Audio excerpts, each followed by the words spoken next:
SP office காவல் கூலி கொடுக்கலன்னா மறுநாள் துப்பாக்கி அப்புறம் தூக்கி போயிடுவாங்க. அதே போல் கலெக்டர் ஆஃபீஸுக்கு காவல் கூலி எந்த உலகத்துலேயே பார்த்துருக்கோமா? பிராமணன் அப்படின்பது ஒரு ஜாதியில் பிறக்கிறது அல்ல. அவன் படித்து அவன் முழுவதுமாக கற்றுக்கொள்வான். நடத்தையில் பிறப்பவன் பிராமணியம். அந்த பிராமணியத்தை கற்றுக்கொண்டவன் தான் பிராமணன். அதாவது ஒரு பைபிள் இருக்க விஷயத்தை ஒரு 100 பக்கத்துக்குள்ள ஒரு மனிதனால சுருக்க முடியும்னா அந்த இயேசு என்ற மனிதர் இருந்தார். 1 ரூபாயை 10 ரூபாய் ஆக்குறது பெரிய விஷயம் இல்லை சார். 0 1 இல்லையா, அதுதான் பெரிய விஷயம். அது 0 1 திருபாய் அம்பானி. பிராமணன் ஒரு பணத்தை கையில் தொடக்கூடாது. அவன் ஒரு தொழில் செஞ்சு வாழக்கூடாது. அவன் புரோகிதம் மட்டும் கற்றுக் கொடுக்கணும். சோ எழுதியிருக்காரு புரோகிதம் மட்டும்தான் கற்றுக் கொடுக்கணும். ஹிந்து மகாசமுத்திரம் படிச்சு பாருங்க.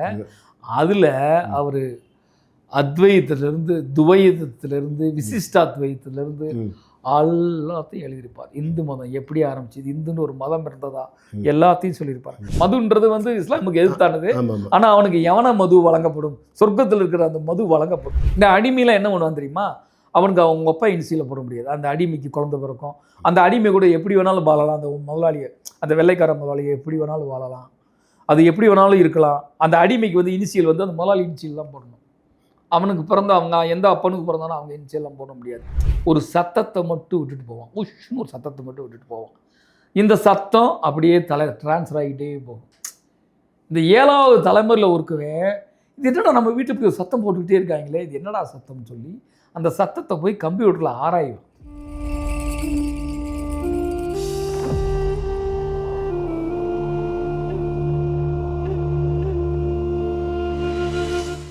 இப்போ நீங்கள் இதே மாவட்டத்தை சேர்ந்தவன்றீங்க. ஆமாம் சார்.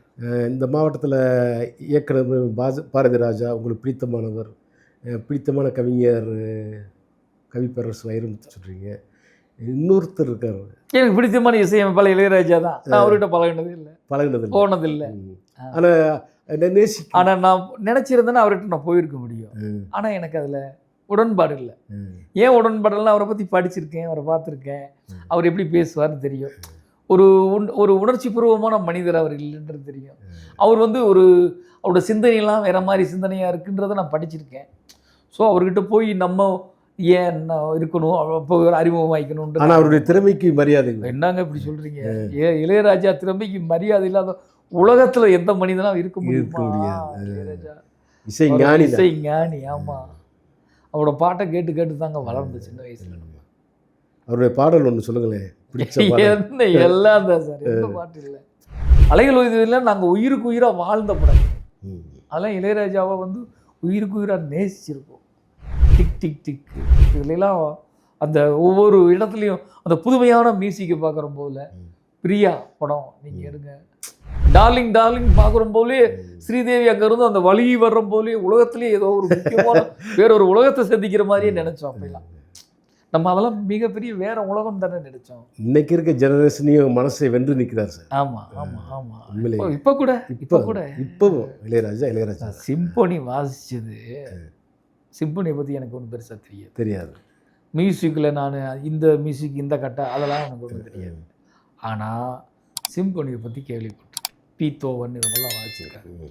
ஒவ்வொரு சிம்பொனியை வெளியிடுறதுக்கு ஒவ்வொருத்தரும் வருஷ கணக்கில் எடுத்துக்குவாங்க. ஆனால் இவர் போய் ஒரு வாரத்தில் வாசிச்சுட்டு வந்துட்டாரே சிம்பொனியை. அது உலகமே பாராட்டுதே. அப்போ இவருக்கு எவ்வளோ அப்போ பாரதிராஜா சொல்லி கேள்விப்பட்டிருக்கேன் சார். நூலை கட்டிக்குவாராம்மா அவர். அதாவது நூல் கட்டிக்கிட்டு சீமத்து குச்சி இருக்குல்ல, விளக்கமாத்து குச்சி, அதை வச்சு வாசித்து ராகம் வர வைப்பார். அப்போ உண்மையில் அவர் ராக தேவன் தானே. அதான் ஒவ்வொரு விரலையும் சரஸ்வதி வச்சிருக்கான்னு சொல்லுவார் பாரதிராஜா. உங்களுக்கு பிடிச்ச புத்தகங்கள் சார்? புத்தகங்கள் உண்மையிலே நிறைய புத்தகங்கள், பிடிச்ச புத்தகங்கள் இருக்கு. ஒவ்வொன்றா கொஞ்சம் சொல்கிறேன். நான் வாசிக்க எனக்கு பழக்கம் ஏற்பட்ட நாட்கள்னால் என்னோட 38 வயசு தான். 38 வயசுல வாசிக்கவே ஆரம்பிக்கிறேன். 38 வயசு 39 வயசு இருக்கும். நான் அப்போ என்ன பண்ணுவேன், அதுக்கு முன்னால் என்னோட பெரிய ஜாலியே அப்படி ட்ரிங்க்ஸ் பண்ணிட்டு காரில் போய் அப்படி ஊருக்கு போய் வர்றது தான். அங்கேருந்து இங்கேருந்து அங்கே போகிறது தான். அதுக்கப்புறம் ஒரு நாள் ஒரு ஹோட்டலில் சாப்பிட்டேன் நான். அப்போ அங்கே போய் ஒரு 2 சின்ன புத்தகங்கள் இருந்துச்சு. ஒன்று இயேசு என்ற ஒரு மனிதர் இருந்தார்னு சொல்லி புத்தகம். இன்னொன்று திருபாய் அம்பானி. இந்த 2 புத்தகங்கள் கிட்டத்தட்ட ஒரு 100 பக்கம் 110 பக்கம் அவ்வளோதான் இருக்கும். நான் சின்ன புத்தகமாக இருக்குன்றதுனால தான் வாசினேன். ஒருவேளை அதை வாசிப்போமா வாசிக்க மாட்டோமான்னு சொல்லி வாங்குற போல இந்த இயேசு என்ற மனிதர் இருந்தான்னு ஒரு புத்தகத்தை நான் வாசிக்கிற போல நான் படித்ததெல்லாம் ஒரு கிறிஸ்துவ ஸ்கூல்ஸ் தான். அப்பெல்லாம் எனக்கு பார்த்தா அந்த மணி அடிக்கிறது பார்த்தாலே பயமாக இருக்கும். எங்கே படிச்சீங்க? ராயம்பேட்டை அலோசியஸ். எங்கள் ஊரில் ஒரு சர்ச் இருக்குது ராயம்பேட்டை அலோசியஸில். அந்த மணி அடிக்கிற சத்தத்தை கேட்டாலே பயமாக இருக்கு எனக்கு. டாங் டாங் அடிக்கும். அந்த 5 கிலோமீட்டர் சுற்றுலாவோட கேட்கும். அப்போ அதை பார்த்தாலே பயமாக இருக்கும். அப்போல்லாம் நான் அறியலை. அப்போ நான் ஒரு நல்ல மெச்சூர் ஆகி வரும்போது இந்த இயேசு என்ற மனிதர் இருந்தார் ஒரு புத்தகத்தை, அதாவது ஒரு பைபிள் இருக்கிற விஷயத்தை ஒரு 100 பக்கத்துக்குள்ளே ஒரு மனிதனால் சுருக்க முடியும்னா அந்த புத்தகம், அந்த இயேசு என்ற மனிதர் இருந்தார். அடுத்தது திருபாய் அம்பானின்ற ஒரு புத்தகம் இருக்குல்ல. இன்னைக்கு அனில் அம்பானி, முகேஷ் அம்பானிலாம் பெரிய பணக்காரங்களாக இருக்கிறதுலாம் விஷயம் இல்லை. திருபாய் அம்பானி எப்படி பணக்காரன்னு, அவர் பெட்ரோல் போடுற சிறுவனாக இருந்தார். டவுசர் போட்டு பெட்ரோல் போடுற சிறுவனாக இருக்கும் போல அவர் இந்த பெட்ரோல் பங்கை தனக்கு சொந்தமாக்கணும்னு நினைக்கல, பெட்ரோல் கிணறுகளே தனக்கு சொந்தமாகணும்னு நினைச்சாரு. அதே மாதிரி உலகத்தில் இருக்க பெட்ரோல் கிணறுகள்லாம் தனக்கு சொந்தமாக ஆகி கொண்டார் திருபாய் அம்பானி. ஒரு மனிதன் முன்னேறதுக்கு 1 ரூபாயை 10 ரூபாய் ஆக்குறது பெரிய விஷயம் இல்லை சார். 0 1 இல்லையா, அதுதான் பெரிய விஷயம். அது 0 1 ஆக்கவர் திருபாய் அம்பானி. திருபாய் அம்பானி அந்த புத்தகத்தில் அவர் நான் அப்போ என்னோட ரெஸ்ட் ரூமில் உட்காந்து அந்த புத்தகத்தை படிச்சுட்டு இருக்கேன். ஒய்ஃப் வெளியில் போயிட்டாங்க. அப்போ அந்த புத்தகத்தை வைக்க மனசு இல்லாமல் அது காலையில் ஒரு 4 மணிக்கு எடுத்து படிச்சுட்டு இருப்பேன். ஒரு 7 மணி இருக்கும். நான் என்னோட ரெஸ்ட் ரூமில் உட்காந்து அந்த புத்தகத்தை மறுபடியும் வைக்க முடியாமல் வாசிக்கிறேன். வாசிச்சுட்டு இருக்கும்போது திருபாய் அம்பானி சாகுறாருங்க அந்த புத்தகத்தில். நான் அழுகிறேன், என்ன தெரியாமல் ரெஸ்ட் ரூமில் உட்காந்து அழுதுட்டு. ஸோ அப்படியா வளமையானது தான் புத்தகம். அப்படி வளமையாகிற போல் புத்தகங்களை வாசிக்கிற போல் ஒவ்வொரு ஒரு புத்தகத்தை வாசிக்கிற போல் அப்போ உங்களை நேசிக்க ஆரம்பிச்சிடும். எந்த மாதிரியான புத்தகங்களை வாசிக்கணும், எப்படி அக்யூரியஸான புத்தகங்களை நேசிக்கணும் அப்படின்னு சொல்லி உங்களுக்கு வந்துடும். இப்போ நீங்கள் இந்து மதத்தை பற்றி தெரிஞ்சுக்கணுமா, குறிப்பாக பிராமணர்களை பற்றி தெரிஞ்சுக்கணுமா, அப்போ எழுதுனா புத்தகம் எந்த புத்தகத்தை எழுதணும்? அது ஷோ எழுதின புத்தகம் எங்கே பிராமணன்னு ஒரு தொடர் இருக்குது. துக்ளக்கில் எழுதினார் அவர் ஒரு தொடர். நான் அந்த தொடரை படிக்கல, அந்த புத்தகமாக வாங்கி படித்தேன். நீங்கள் அந்த மாதிரி ஒரு புத்தகத்தை படிக்கவே முடியாது. பிராமணர்கள் இருந்தால் நம்ம என்ன நினைப்போம், நம்ம ஊரில் இருக்க ஐயர்கள் அப்படி அந்த உயர்ந்த ஜாதி அந்த வர்ணம் பிராமணன் இல்லை. ஒரு பிராமணனை பார்த்தா ஒரு பிராமணன் நீங்கள் அவனை முடி வெட்டி அவன் காலில் விழுந்துடலாம். அதான் பிராமணனுக்குரிய வர்ணம். என்ன சொல்றாரு? பிராமணன் ஒரு பணத்தை கையில் தொடக்கூடாது, அவன் ஒரு தொழில் செஞ்சு வாழக்கூடாது, அவன் புரோகிதம் மட்டும் கற்றுக் கொடுக்கும். ஸோ எழுதியிருக்காரு புரோகிதம் மட்டும்தான் கற்றுக் கொடுக்கணும். அவன் எப்படி தெரியுமா சாப்பிடணும், வயலில் சிந்துற நெல்மணிகள் இருக்கு இல்லையா, அந்த நெல்மணிகளை சேகரித்து அதில் வர்ற நெல்லில் வர அரிசியை வச்சு தான் அவன் சாப்பிடணும். ஒரு பணத்தை கூட அவன் கையால் தொடக்கூடாது. அவன் தான் உண்மையான பிராமணன். பிராமணம்ன்றது எங்கேருந்து ஆரம்பிக்குது? பிரம்மன்றது ஆரம்பிக்கும். அந்த புத்தகத்தை அவர் எப்படி எழுதியிருக்காருன்னா, பிரம்மன் வர்றான், பிரம்மன் பூமிக்கு வர்றான், எங்கே பிராமணன் தேடுறான். பிரம்மன் தேடுறான், எங்கடா எங்கேயாவது ஒரு பிராமணன் இருக்கானான்னு தேடுறான். எங்கேயுமே பிராமணன் இல்லை. பிராமணன் அப்படின்பது ஒரு ஜாதியில் பிறக்கிறது அல்ல. அவன் படித்து அவன் முழுவதுமாக கற்றுக்கொள்வது பிராமணியம். அந்த பிராமணியத்தை கற்றுக்கொண்டவன் தான் பிராமணன். பிராமணன் ஜாதி கிடையாது. பிராமணன்ற ஜாதி ஒண்ணு இருக்கு, அது வேற. உண்மையான பிராமணன் அவன் கிடையாது. பிராமணன்கிறவன் பிராமணியத்தை கற்றுக்கொள்ள வேண்டும். அந்த பிராமணன் உழுதுன அந்த வேதங்களை அவன் கற்றுக்கொள்ள வேண்டும். அவன் தான் பிராமணன். அப்போ அதை தெரிஞ்சுக்கணுமா, அந்த புத்தகத்தை எடுத்து படின்னு சொல்லி படிப்பேன். எங்கே பிராமணன் அந்த தொடரை நீங்கள் படிச்சு பாருங்க. உங்கள் டைம் இருந்தால் படிச்சு பாருங்க. 2வது இந்து மதத்தை பற்றி முழுசாக தெரியுங்க, அதே சோழ இருப்பார். இந்து மகா சமுத்திரம் கேள்விப்பட்டிருப்பீங்க, கடல். ஆமாம். இந்த புத்தகம் இந்து மகா சமுத்திரம். ஹிந்து மகா சமுத்திரம் 6 வால்யூம், ஒவ்வொன்றும் ஒரு 200 பக்கம் தான். யார் எழுதுனதுங்க? சோ எழுதுனது. ஹிந்து மகா சமுத்திரம் படிச்சு பாருங்க. அதுல அவரு அத்வைதத்திலிருந்து, துவைதத்திலிருந்து, விசிஷ்டாத்வைதத்திலிருந்து எல்லாத்தையும் எழுதியிருப்பார். இந்து மதம் எப்படி ஆரம்பிச்சது, இந்துன்னு ஒரு மதம் இருந்ததா, எல்லாத்தையும் சொல்லியிருப்பார். அத்வைதம்னா உங்களுக்கு என்னன்னு தெரியும்ல? ஒன்று சொல்லுங்க. சங்கராச்சாரியர் ஆரம்பிச்ச ஒரு ஒரு ஒரு விதிகள், ஒரு கொள்கைகளின் பேர் அத்வைதம்னா 1. மத்துவாச்சாரியார் ஆரம்பிச்ச துவைதம் 2. இது 1, அது 2ன்னு அர்த்தம். இவர் ராமானுஜர் ஆரம்பிச்ச விசிஷ்டாத்வைதம்ன்றது இரண்டும் கலந்த ஒன்று, ஆனா ஒரு கண்டிஷன்களோட ரெண்டும் சேர்ந்த ஒன்று. சில கண்டிஷனல் அப்ளை அப்படின்னு சொல்லி இந்த புத்தகத்தெல்லாம் போடுறோம்ல, கண்டிஷன்ஸ் அப்ளைன்னு போடுறோம்ல, அந்த மாதிரி சில கண்டிஷன்களோடு இது ஒன்று அப்படிங்கிறது தான். அது கடவுள்ன்ற, அதாவது ஜீவாத்மாவும் பரமாத்மாவும் ஒன்றுன்றது ஆதிசங்கரர். ஜீவாத்மா வேற பரமாத்மா வேற அப்படிங்கிற சொல்றது மத்துவாச்சாரியார். இவர் ராமானுஜர் சொல்றது சில விஷயங்களோட இரண்டும் ஒன்றுதான், இது இங்க இருக்கும் போல இந்த ஆத்மாவா இருக்கு, அது ஜீவாத்மாவா கலந்துரும், பரமாத்மாவோட கலந்துரும், அப்ப ரெண்டும் ஒன்னாயிடும் அப்படிங்கிறது அவரோட. இதெல்லாம் எழுதியிருப்பார். நீங்க இந்து மதத்தை பற்றி தெரிஞ்சுக்கணுமா, இதே இது இந்து மதம் எங்கே போகிறதுன்னு எழுதியிருப்பாரு. அக்னிஹோத்திரம் ராமானுஜ தத்தாச்சாரியார்னு சொல்லி அவர் வந்துட்டு அவருக்கு வயசு வந்து 102 வயசு. 102. அவர் எழுதியிருப்பார் இந்து மதம் எங்கே போகிறது. அவர் அதில் ரொம்ப அழகாக எழுதியிருப்பார் சார். இந்து மதம் வேதங்கள் வந்து சிறப்பாக தான் ஆரம்பிக்கப்பட்டிருக்கு. வேதங்கள் எங்கேருந்து உங்களுக்கு டெரிவ் பண்ணுறதுன்னு தெரியுமா? சொல்லுங்கள். அவர் சொல்லியிருப்பார் வேதங்கள் வந்துட்டு, இப்போ வேதங்கள்ன்றது வந்துட்டு யாரும் எழுதியெல்லாம் வைக்கல. அந்த காலத்தில் வேதங்கள் எழுதியெல்லாம் மொழியெல்லாம் இல்லை. வேதங்கள் வந்து ஓதுனது தான், மனிதன் வாயால் சொல்லப்பட்டது தான். இது எங்கே கலந்துருக்குன்னா காற்று மண்டலங்களில் கலந்துருக்கு. அந்த சூட்சுமம் தெரிந்தவன் அதை அங்கே காற்று மண்டலத்துலேருந்து பிரித்து கற்றுக்கொள்ளலாம். வேதத்தை கற்றுக்கணும்னு சொல்லி அந்த இடத்துக்கு வர்றவன், அந்த அளவுக்கு ஞானம் உள்ளவன் வேதங்களை காற்று மண்டலத்திலேருந்து பிரித்து கற்றுக்கொள்ளலாம் அப்படிங்கிறது தான் வேதங்கள். அந்த வேதங்கள்லாம் சிறப்பாக தான் எழுதப்பட்டது. ஆனால் வேதங்களுக்கு அப்புறம் வந்த மனு அப்படின்னு சொல்லி ஒரு மனிதன் வந்து தான் வேதங்களை மெனிப்புலேட் பண்ணி மனு தர்மம்னு மாற்றி அந்த வேதங்களே வந்து ஒன்று ரெண்டாக்கி பண்ணவன் தான் சொல்லி அவரு ஒரு பிராமின் தான் எழுதினவர். அக்னிஹோத்திரம் ராமானுஜ தத்தாச்சாரியார் இந்து மதம் எங்கே போகிறதுன்னு எழுதியிருப்பார். நீங்க இஸ்லாம் மதத்தை பற்றி தெரிஞ்சுக்கணுமா, ஒரு நல்ல புத்தகம் இருக்கு, அர் ரசிக் அல் மகுதூம் சொல்லி ஒரு புத்தகம். எனக்கு அர் ரசிக் அல் மகுதூம். அதுக்கான மீனிங் என்னன்னா, அந்த புத்தகத்தோட தலைப்பை வந்து தான் அராபில் வச்சிருக்காங்களே ஒழிய, ஆனால் தமிழில் மொழிபெயர்க்கப்பட்ட புத்தகம். அதுக்கு ஒரு கண்டிஷன்ஸ், அந்த புத்தகத்தை எழுதுறதுக்கு ஒரு கண்டிஷன் போட்டாங்க.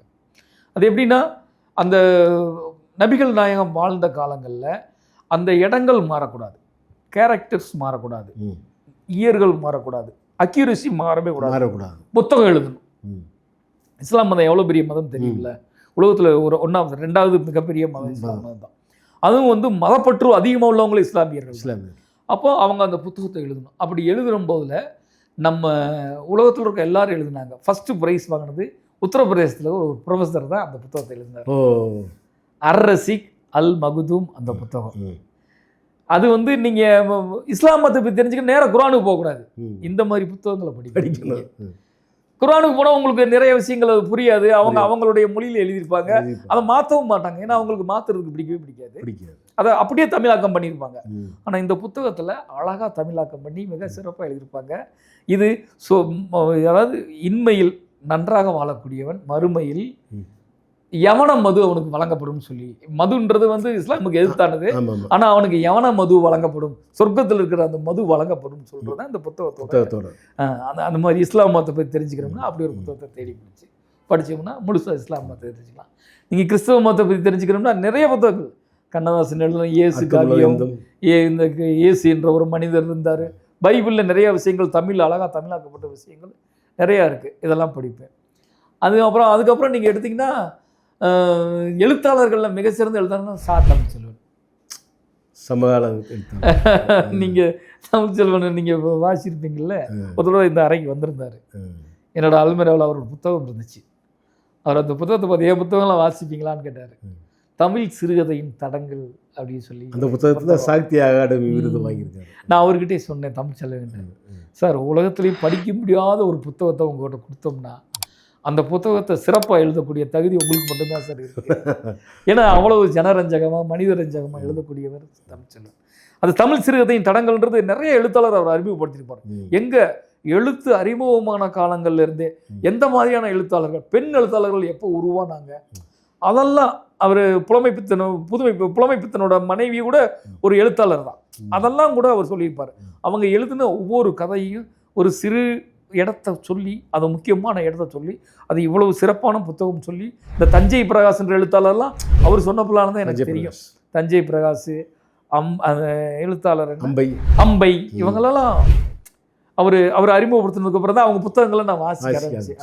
அந்த மாதிரி எழுத்தாளர் தமிழ் செல்வன் ஒரு மிக சிறந்த எழுத்தாளர் சார். அவர் மாதிரி ஒரு ஜனரஞ்சகமாக மனிதரஞ்சகமாக மனிதர்கள் வந்து வாசிக்கிற அளவுக்கு சில புத்தகங்கள் நீங்கள் வாசிக்கிற போல 10 பக்கத்திலே தெரிஞ்சிடும். இந்த புத்தகத்தை வாசிக்க முடியாது, தூக்கி எரிஞ்சிருவோம் நம்ம அந்த புத்தகத்தை வாசிக்கணும். புத்தகத்தை நேசித்தவங்க எடுத்துகிட்டு வருவோம். அந்த புத்தகத்தை ஒரு 10 பக்கம் வாசிக்கிற போதே தெரிஞ்சிடும். ஆனால் தமிழ் செல்வன் புத்தகங்கள்லாம் அப்படி இல்லை. எனக்கு தெரிஞ்சு அவருடைய எல்லா புத்தகங்களும் வாசிக்கிறதுக்கு நேசமான புத்தகம். கிராம எழுத்து, அவர் எது வேணாலும் அவர் சிறப்பாக எழுதக்கூடிய எழுத்தாளர் மிஸ்டர் தமிழ் செல்வன். சு. வெங்கடேசனை பற்றி என்ன சொன்னீங்க சார்? அற்புதம். காவல் கோட்டமும் வேல்பாரியும் வீர யுவநாயகன் வேல்பாரிலாம் சார், நான் பெருமைக்காக அதை ஒரு அன்புக்காக எல்லாம் சொல்கிறது. ஆனால் அவரை சந்தித்தது கூட இல்லை நான். சு. வெங்கடேசனை அவர் உங்களுக்கு நண்பர்னு எனக்கு தெரியும். அவர் எழுதின வேல்பாரி இருக்குல்ல சார், ஆமாம் சார், வேல்பாரி மாதிரி நான் ஒரு புத்தகத்தை படித்ததே இல்லை சார். அதாவது ஒரு புத்தகத்தில் இப்போது பொன்னியின் செல்வன் புத்தகம் எடுத்துக்கும். அந்த புத்தகத்தை கல்வி எழுதியிருப்பார். அந்த காலத்தில் அது நிறைய ஃபேமஸான புத்தகம் தான். அது நான் செகண்டரி ஒப்பீனியனில் யாருக்கு இருக்க முடியாது. அதில் சில கேரக்டர்ஸ் இருக்கும். அந்த கேரக்டர் இங்கே இருக்கும், ஒரு பெண் துருப்பை ஒழிச்சிக்கிட்டு இலங்கைக்கு போயிடுவா.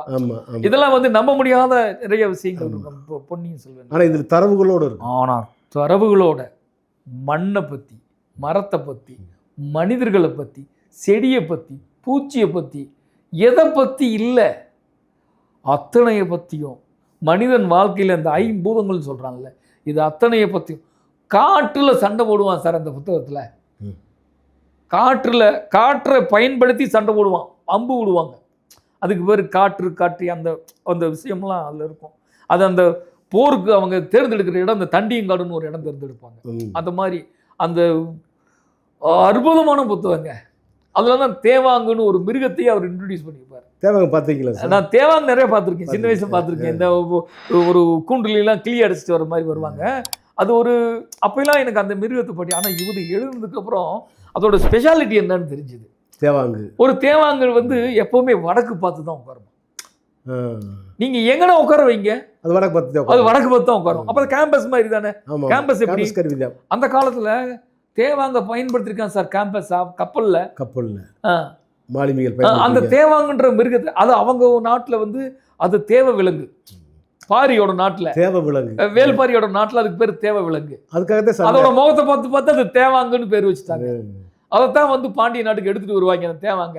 அதனாலதான் சண்டையே உருவாகும். வேல்பாரி நாவலே உருவாச்சு. நாவலே அதனாலதான் உருவாகும். அந்த இடைச்சொருவில் ஒரு தகவல் சார், சமீபத்தில் திண்டுக்கல் பக்கத்தில் சானாப்பட்டியில் தேவாங்குக்காக ஒரு சரணாலயம் உருவாக்கியிருக்காங்க. அப்படியா? திண்டுக்கல் பக்கத்தில் சார், அப்படியா? சமீப காலத்தில் ஒரு 3 மாதங்களுக்கு முன்பாக தேவாங்குல இருக்காங்க. இருக்கு சார், இருக்கு. அப்படியா? ஆமாம் ஆமாம், திண்டுக்கல் சானாப்பட்டியில். ஒரு நாளைக்கு பார்த்துருவோம். பார்த்துடலாம். சொல்லுங்கள், காவல் கோட்டத்தை பற்றி சொல்லுங்கள். காவல் கோட்டம்ன்றது வந்துட்டு ஒரு ஃபஸ்ட்டு 300 பக்கம் ஒரு 200 பக்கம் இருக்கும் சார். என்னால் வாசித்து பார்க்குறேன், எல்லாரும் நல்ல புத்தகம்ன்றாங்க. ஆனால் என்னால் வாசித்து பார்க்குறேன், வாசிக்கவே முடியல. ஆனால் இருந்தாலும் இதில் என்ன தாண்டா இருக்குன்னு வாசிச்சிடலான்னு சொல்லிட்டு அந்த நாயக்கர் மன்னர்கள்லாம் வருவாங்க. அதில் ஒரு போரிங் விஷயமா இருக்கும். அவங்க வருவாங்க, ஃபைட் பண்ணுவாங்க. பெண்கள் வந்து ஆண்களை உட்கார வச்சுட்டு சண்டை போடுவாங்க. கங்கான்ற பெண் வருவா, சண்டை போடுவா. இப்படிலாம் வந்துக்கிட்டு இந்த மாதிரி கொஞ்சம் அந்த 200 பக்கம் தாண்டி வந்துட்டாங்க சார். தேனி மாவட்டம், மதுரை மாவட்டம், இந்த கல்லர்கள் வந்துட்டாங்க. அவங்களுடைய வாழ்க்கை முறை எல்லாம் வருமே.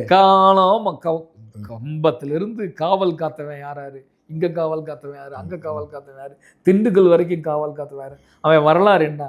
இதில் என்னென்னா, காவலுக்கு போகிறவன், மதுரையை காவல் காக்கிற மனிதர்கள் எஸ்பி ஆஃபீஸுக்கு காவல் கூலி வாங்குறான். எஸ்பி ஆஃபீஸு காவல் கூலி கொடுக்கலன்னா மறுநாள் துப்பாக்கி அப்புறம் தூக்கி போயிடுவாங்க. அதே போல் கலெக்டர் ஆஃபீஸுக்கு காவல் கூலி. எந்த உலகத்துலேயே பார்த்துருக்கோமா? காவல் கூலி வாங்கினதுனால அந்த புத்தகத்தில் அப்படியே பதிவு பண்ணியிருக்காரு. இவங்க எப்படி காவலுக்கு போனாங்க, இவங்களோட தொழில் என்ன, காவலும் களவும் தான் இவங்களோட தொழில்ன்றத எழுதியிருப்பார். அப்போ கூட்டமாக இவங்க எப்படி களவுக்கு போவாங்க, அந்த களவு கொண்டு வந்த பொருளை எப்படி பிரிப்பாங்க, எப்படி மனிதர்களுக்கு டிஸ்ட்ரிபியூட் பண்ணுவாங்க, ஒரு கிராமம் எப்படி ஒரு உறவுகளோட வாழ்ந்தது. இந்த அரவான்ற படம் பார்த்தீங்கல்ல, அந்த காவல் கோட்டத்தில் ஒரு சிறு பகுதி தான் அந்த அரவான்ற புத்தகம். அந்த காவல் கோட்டத்தின் ஒரு சிறு பகுதி தான் அரவான். அருமையா அவரை அதுக்கப்புறம் வைகை நதிக்கரை நாகரிகம், இதெல்லாம் வேல்பாரி.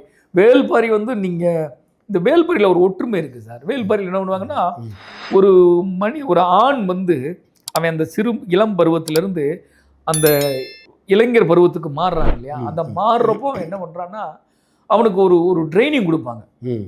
அது வந்துட்டு இந்த வேல்பாரியில் நான் படிச்சிருக்கேன். அந்த ட்ரைனிங் கொடுக்க ஒரு தனி ஒரு ஆசான் இருப்பார். அந்த ஆசான் அவங்கள கொண்டு போய் ட்ரைனிங் கொடுப்பார். தனியாக காட்டுக்குள்ளே வச்சு அவங்கள வந்து இளைஞர் ஆக்கி அந்த நாட்டுக்கு கொண்டு வருவார். அவங்க தான் வீரர்களாக மாறுவாங்க. இதே மாதிரி 7 தலைமுறைகள்னு ஒரு புத்தகம் படித்தேன். உலகத்தின் தலை சிறந்த புத்தகங்களில் அது உண்டு. 7 தலைமுறைகள்னு சொல்லி ஒரு சின்ன புத்தகம் தான். அது எப்படின்னா, அந்த இனத்துக்கும் அந்த இனத்தில் பிறந்த அந்த ஆப்பிரிக்கன் மக்களுக்கும் இதே மாதிரி ஒரு பழக்கம் இருக்குது. அந்த குழந்தைகளிலிருந்து மாறுற போது அவங்களுக்கு தனியாக ஒரு ட்ரைனிங் கொடுத்து அவங்கள கூட்டு வருவாங்க. அந்த மனிதர்களை தான் இவங்க வந்து இங்கிலாந்துலேருந்து இதெல்லாம் வந்துட்டு இந்த மனிதர்களை அடிமைப்படுத்தி கொஞ்சம் கொஞ்சமாக அந்த நாட்டுக்கு போக வேண்டியது, கப்பலை நிறுத்திக்க வேண்டியது, அந்த ஊரோரத்தில் இருக்க மக்களை கவர்ந்து அப்படியே கப்பலில் இருந்து இழுத்துட்டு போக வேண்டியது. ஆனால் அவங்களுக்குலாம் ரெக்கார்டு இருக்கும். இந்த ரெக்கார்டை வச்சு தான் அங்கே வரும். அங்கே போய் அடிமையை விற்றுருவாங்க. இந்த அடிமையில் என்ன பண்ணுவான் தெரியுமா, அவனுக்கு அவங்க அப்பா இன்சியில் போட முடியாது. அந்த அடிமைக்கு குழந்தை பிறக்கும். அந்த அடிமை கூட எப்படி வேணாலும் வாழலாம். அந்த முதலாளியை, அந்த வெள்ளைக்கார முதலாளியை எப்படி வேணாலும் வாழலாம். அது எப்படி வேணாலும் இருக்கலாம். அந்த அடிமைக்கு வந்து இனிஷியல் வந்து அந்த முதலாளி இனிஷியல் தான் போடணும். அவனுக்கு பிறந்த அவங்க எந்த அப்பனுக்கு பிறந்தாலும் அவங்க இனிஷியல்லாம் போட முடியாது. இப்போ நான் உங்களுக்கு அடிமையாக இருந்தால் உங்கள் பேரை தான் எஸ்ன்னு தானே போடணும். அவங்க உங்கள் இனிஷியில் தான் போடணும். அப்பா பேர் நான் உங்களை நினச்சேன் நாளைக்கு உங்களை விற்றுப்பிடலாம், உங்கள் மகனை வேறு இடத்துல விற்றுப்பிடலாம், உங்கள் மனைவி வேறு இடத்துல விற்றுப்பிடலாம். போகிற இடத்துல கூட இனிஷியல் ஆமாம், இனிஷியலை மாற்றிக்கணும். அப்போ என்ன பண்ணுறாங்க, ஒரு அடிமை தன் நாட்டில் தன் மக்கள்கிட்ட தன் குடும்பத்தில் பேசின ஒரு சத்தத்தை மட்டும் விட்டுட்டு போவான். உஷ்னு ஒரு சத்தத்தை மட்டும் விட்டுட்டு போவான். இந்த சத்தம் அப்படியே ட்ரான்ஸ்ஃபர் ஆகிட்டே போகும். இந்த 7வது தலைமுறையில் ஒருக்கவே இது என்னடா நம்ம வீட்டுக்கு சத்தம் போட்டுக்கிட்டே இருக்காங்களே, இது என்னடா சத்தம்னு சொல்லி அந்த சத்தத்தை போய் கம்ப்யூட்டரில் ஆராயிரம் போல் இந்த சத்தம் எந்த நாட்டிலிருந்து வந்தது, எந்த நாட்டில் உருவானதுன்னு சொல்லிட்டு அங்கேருந்து கண்டுபிடிப்போம். அப்போ அந்த நாட்டு மாணவர்கள் யாரா, அவன் ஒரு ப்ரொஃபஸராக இருப்பான். அந்த நாட்டு மாணவர்கள் இங்கே யாரான்ட்டா அந்த மாணவர்களை பூரா சேர்த்து பார்ப்பான். அப்போ அவங்கெல்லாம் எந்த நாட்டை சேர்ந்தவங்க, அப்போ இந்த நாட்டை சேர்ந்தவங்க. அப்போ இவங்களுக்கு ஒரு அடிமையான பழக்கம் இருந்திருக்குன்னா அப்போ அந்த கப்பலில் வந்த ரெக்கார்டெல்லாம் ஆராய்வான். அந்த 6000 போல் இவன் 7 தலைமுறைக்கு முன்னால் இவன் குடும்பத்திலிருந்து அடிமையாகி வந்த விஷயம் எனக்கு தெரியும். இந்த அடிமையை எங்கே விற்றுருக்காங்க, அடுத்த அடிமையை எங்கே விற்றாங்க, இந்த அடிமை எந்த முதலாளிக்கு பிறந்தான், எந்த முதலாளிக்கு பிறந்தான்ற ரெக்கார்டெலாம் கொஞ்சம் கொஞ்சமாக எடுப்பான். எடுத்து கொண்டு வந்து தன் நாடு எங்கே, தன் ஊர் எங்கன்னு விசாரித்து கடைசியாக கண்டுபிடிச்சி அந்த ஊருக்கு போவான். இவன் கருப்பு ஒரு மாதிரி இருக்கும், அந்த ஊர்க்காரன் கருப்பு ஒரு மாதிரி இருக்கும். இவன் வந்து வெள்ளைக்காரனை மாறி மாறி பிறந்துட்டான் இல்லையா, கொஞ்சம் நல்ல கருப்பாக இருப்பான், மாநேர கருப்பாக இருப்பான், அவன் ரொம்ப கருப்பாக இருப்பாங்க. அப்போ அந்த ஊரில் போய் சொல்லுவான், இந்த ஊரில் எங்கள் தாத்தா பிறந்தது, எங்கள் இதாக பிறந்ததுன்னு சொல்கிற போதில் அந்த ஊரில் இருக்க பெண்கள்லாம் அந்த 7 தலைமுறைக்கு அப்புறம் என்ன நினைக்க போகிறாங்க, அப்போ அந்த அன்புனால வந்து இவங்கிட்ட தன் குழந்தைய கொடுத்து வாங்குவாங்க நல்லா இருக்கணும்னு சொல்லிட்டு. அவனுக்கு கண்ணில் அந்த நீர் திரளும். த ரூட்ஸ் அந்த புத்தகத்துக்கு அதுதான் 7 தலைமுறைகள் புத்தகம். அந்த புத்தகத்துலேயும் அதே மாதிரி பழக்கம் இருந்திருக்கு. இந்த வேல்பாரியில் இருக்கிற பழக்கம் இருந்திருக்கு. ஸோ நமக்கு தொடர்புடையவர்கள், அதாவது ஆதிக்குடிகள் நம்மளோட தொடர்புடையவர்கள்ன்றது, ஆதிக்குடிகள்ன்றது ஆப்பிரிக்கன்ஸ் தான், அவங்களுக்கு நமக்கும் தொடர்பு இருக்குன்றதெல்லாம் வேல்பாரியில் இருப்பார். முதல் வணிகம் எப்படி எங்கே ஆரம்பிச்சிச்சு சார்? ஏன்னா நீங்கள் வந்து ஒரு தொழிலதிபர், பல்வேறு நிறுவனங்கள் நடத்திட்டு இருக்கீங்க. முதல் வணிகம் மார்க்கெட்டிங்கிறது வணிகம் தான். மார்க்கெட்டிங்கிறது அதாவது ஒரு தொட்ட போய் நம்ம செய்கிறது, அது வணிகம் தான். அந்த வணிகம் எங்கே ஆரம்பிச்சதுன்னா ஆதாம் ஏவாள்கிட்டருந்து தான் ஆரம்பிச்சது அப்படின்னு சொல்லுவாங்க. ஆதாம் ஏவாள்.